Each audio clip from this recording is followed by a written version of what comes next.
Please check out this clip. This is racism at its finest. Please like, share, subscribe, leave a comment. The noose in my locker, that's what I mean when it says stirred up a lot of feelings.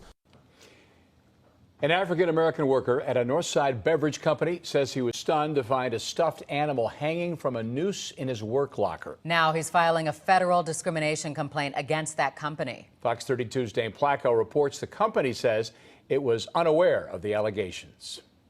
I thought that, I was fitting in fine with the company. 38-year-old Jermaine Burton says he was happy to land a job in the production facility of Tampico Beverages last December, a Chicago-based company that distributes fruit juices across the country and internationally. Burton says he's the only African-American working at the Chicago plant and soon began hearing racial slurs from one of his co-workers. What led up to all this, where an employee called me the N-word on the floor. Not long after that, Burton says he found this hand-drawn sign with the same word taped to a wall in one of the bathrooms. And then at the end of another workday, he says he opened his locker and found this. Boy, look at this shit they put in my locker, boy. This is 2022. That's what went through my mind. I thought we was beyond that.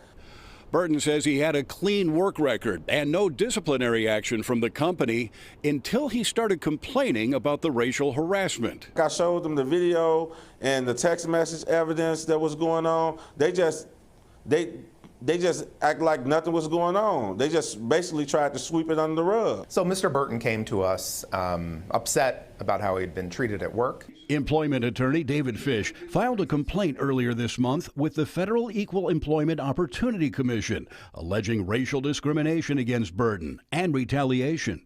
He's African-American, he's got 5 kids, and he just wants to make a living. He didn't want to deal with any of this. He just wants to show up and go to work. And he's entitled to do that without being called the N-word.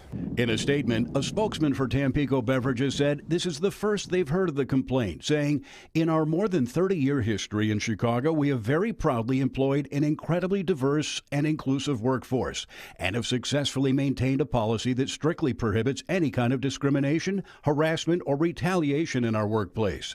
As such, we intend to fully investigate the allegations raised in your email and take any appropriate corrective action that may be warranted based on our findings."